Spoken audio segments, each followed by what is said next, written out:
Hi everyone, I wish you all a very happy new years. तो हमारा जो नया साल है 2025 आ गया है और इस साल की जो वाइब्रेशंस हैं वो नंबर 9 की हैं। सो नंबर 9 बहुत इम्पोर्टेंस रखता है हमारे न्यूमरोलॉजी में, एस्ट्रोलॉजी में, वास्तु में। क्या हमें गाइडेंस देता है नंबर 9 जो इन स्टडीज़ से जुड़ी हुई जो गाइडेंस हमें है वो आज मैं आपको इस वीडियो में बताऊंगी। सो न्यूमरोलॉजी, एस्ट्रोलॉजी और वास्तु के हिसाब से। So let us know about number 9 और ये साल में आप ऐसा क्या करें और क्या नहीं करना चाहिए। चलिए जानते हैं इन तीनों स्टडीज़ के हिसाब से। तो पहली चीज़ मैं बोलूँगी न्यूमरोलॉजी के हिसाब से, जब हम टोटल करते हैं 2025 को तो उसका जो टोटल आता है वो है नंबर 9। नंबर 9 एक यूनिवर्सल नंबर माना जाता है न्यूमरोलॉजी में, बिकॉज अगर आप कोई भी नंबर मल्टीप्लाई करें 9 से तो उसका जो टोटल है वो 9 ही आता है, तो उसको एक यूनिवर्सल नंबर माना गया है। और न्यूमरोलॉजी में 1 to 9 तक ही हम देखते हैं। अगर 2 डिजिट नंबर है जैसे 18 है, 27 है, तो हम उसको भी 2 + 7 या 1 + 8 करके 9 पे लेके आते हैं। तो यानी कि न्यूमरोलॉजी में 9 is the number of completion, it is a universal number. तो जिनका भी बर्थ डेट 9 को आता है, 18 को आता है, 27 को आता है, they have vibrations of number 9 all around their aura. तो नंबर 9 के जो लोग होते हैं, जो people who are born only on number 9 are very influential people. They love to help others और रिसोर्सफुल होते हैं। उनके पास अगर आपको कभी भी मदद चाहिए तो आप किसी नंबर 9 से आप ज़रूर मदद ले सकते हैं। एथलीट्स होते हैं, मिलिट्री मैन होते हैं, उनमें एक स्पोर्ट्समैनशिप होती है, वो स्पिरिट हाई होती है, बिकॉज मंगल का नंबर है तो वो एनर्जी लेवल इन लोगों में बहुत ज़्यादा हाई होती है। तो कहीं ना कहीं 9 नंबर को हम स्पोर्ट्स से भी रिलेट करते हैं। 18 नंबर जो है उसमें 1 और 8 दोनों की वाइब्रेशंस आते हैं। तो कहीं ना कहीं ये लोग बहुत ही इंटेलिजेंट होते हैं, लेकिन धोखे इनको मिलते रहते हैं ज़िंदगी में, क्योंकि खुद से कुछ गलती ऐसी कर देते हैं और इनको धोखे मिल जाते हैं। तो नंबर 18 के लिए मैं यही एडवाइस दूंगी कि आप अपनी इंटेंशंस जितनी क्लियर रखेंगे उतना आपको बेनिफिट मिलेगा ये साल। रही बात 27 की, इन लोगों के लिए मैं बोलूँगी they are very emotional people. दुनिया के लिए बहुत कुछ करेंगे, लेकिन खुद की बारी आएगी, मतलब खुद के पास भी होगा तभी भी वो दे देंगे। और लव फैक्टर कहीं ना कहीं मिसिंग होता है और वो ढूंढते रहते हैं कि मुझे कौन प्यार करता है। वो एश्योरिटी, वो कंफर्मेशन उनको बार बार लगता है कि मेरे लिए कौन है, मेरे लिए क्या ये सही है। They are very spiritually grown और उनको काफ़ी जल्दी एज में समझ आ जाती है चीज़ों को लेके। बट कहीं ना कहीं उनकी लाइफ में लव फैक्टर मैं बोलूँगी थोड़ा मिसिंग रहता है। और ये जितना प्यार लोगों को देंगे उतना उनको यूनिवर्स देता है। तो इनके लिए अगर ये कोई सेवा करें, कोई एनजीओ से जुड़े लोगों की मदद करें, तो इनका ये बैलेंस काफ़ी अच्छा रहता है। तो ओवरऑल नंबर 9 की वाइब्रेशंस जो हैं इस साल रहने वाली है। तो इस साल आप डेफिनेटली चैरिटी के लिए कहीं पे लंगर खिलाइए लोगों को, एनजीओज़ में पैसा दीजिए, हेल्प पीपल। ह्यूमैनिटी का नंबर है, तो इस साल आपको ये ज़रूर अपनी लाइफ में ये इंक्लूड करना चाहिए and through out the life होनी चाहिए। तो मंगल का जो कलर होता है वो है लाल। तो इस साल मैं बोलूँगी लाल कलर आप थोड़ा कम पहनिए, क्योंकि एक्सीडेंट प्रोन्स हो सकते हैं। फायर के रिलेटेड न्यूज़ आ सकती है, जैसे मैं ऑलरेडी देख रही हूँ कितने एयरप्लेन्स क्रैश हो रहे हैं। फायर के रिलेशन में एक्सप्लोजन, मंगल के रिलेशन में एक्सीडेंट्स, इनकी न्यूज़ काफ़ी हद तक बढ़ेगी। तो मैं अवॉइड करूँगी, अगर आप ट्रैवल कर रहे हैं कहीं पे भी तो रेड कलर आप डेफिनेटली अवॉइड करें। इस साल का जो शेप है, अगर आपको कोई शेप पसंद आ रहा है इन टर्म्स ऑफ विश, जैसे काफ़ी लोग मैनिफेस्टेशन करते हैं या एक गाइडेंस, एक मेडिटेशन गाइडेंस, एक कुछ जर्नल अपनी बनाते हैं, तो इस साल जो शेप है मैं बोलूँगी स्क्वायर। स्क्वायर शेप में आप कुछ भी अपना प्रेयर्स लिख सकते हैं, ऑल्टर में रख सकते हैं या वेस्ट में रख सकते हैं। तो square shape will definitely work for you this year. तो कुछ भी रिचुअल, कुछ भी अगर आपको करना है तो इस साल आप स्क्वायर की शेप यूज़ कर सकते हैं, ठीक है।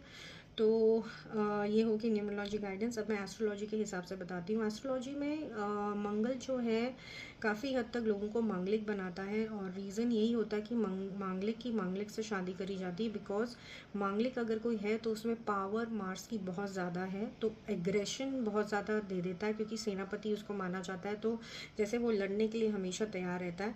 तो इसीलिए मांगलिक की शादी अगर मांगलिक से होती है तो कहीं ना कहीं वो बैलेंस आ जाता है।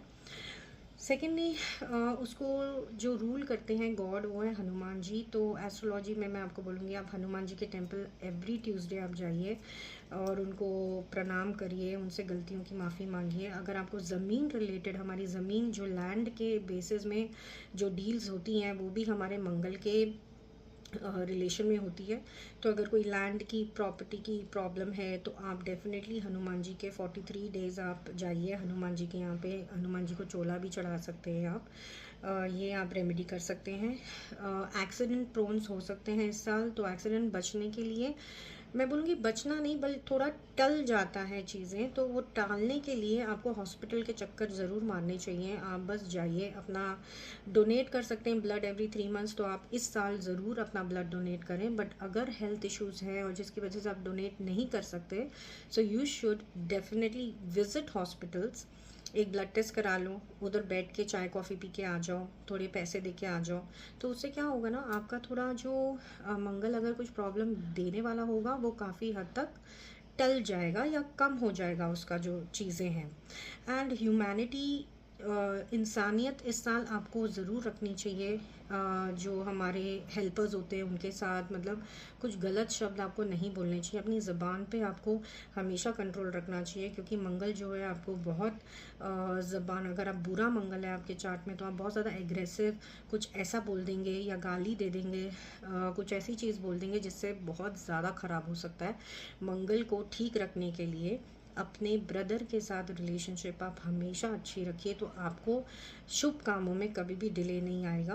तो Mangal is represents your brothers, so please maintain a healthy relationship. अगर आपकी रिलेशन ख़राब हो रही है मंगल की ब्रदर से, तो ये साइन है कि आपका मंगल ख़राब हो रहा है और आपका कुछ नुकसान हो सकता है, फिज़िकल एलिमेंट हो सकती है। तो मेंटेन कॉर्डियल रिलेशनशिप और फिज़िकल इम्यूनिटी बढ़ाइए। मंगल खुश होता है अगर आप कोई फ़िज़िकल एक्टिविटी करते हैं और लथार्जिक पने से दूर रहते हैं, तो कोई फ़िज़िकल एक्टिविटी आप करिए रोज़ 30 मिनट्स 1 आवर का, कुछ इम्यून सिस्टम बढ़ाने के लिए, या सिर्फ दौड़िए, रन करिए, जॉग करिए, एरोबिक्स करिए, जिम करिए, कुछ भी करिए, कुछ स्पोर्ट्स एक्टिविटी अपनी लाइफ में ज़रूर लाइए, तो उससे आपका मंगल काफ़ी हद तक बैलेंस रहेगा। रही बात अभी वास्तु की, वास्तु के हिसाब से जो डायरेक्शन रूल होती है मार्स से, वो है साउथ।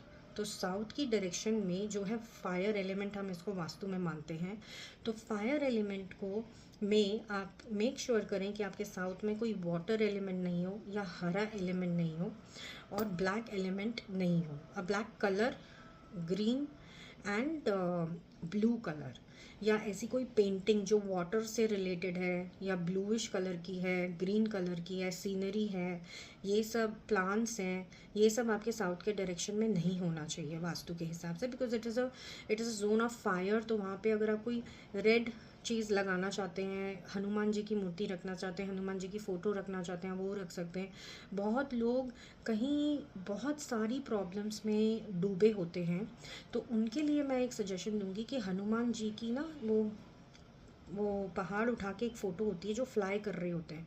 तो अगर आप ऐसी मुसीबत में कि जहाँ पे आपको पता है कि कोई आपकी मदद ही नहीं कर रहा, तो आप वो फ़ोटो का प्रिंट आउट ले लीजिए और वो फ़ोटो आपकी साउथ वॉल पे आप ऊपर की तरफ हनुमान जी की फ़ोटो लगा सकते हैं। तो उससे क्या होगा, काफ़ी अड़चनें आपकी हलती जाएंगी और आप मुसीबत से निकल जाएंगे।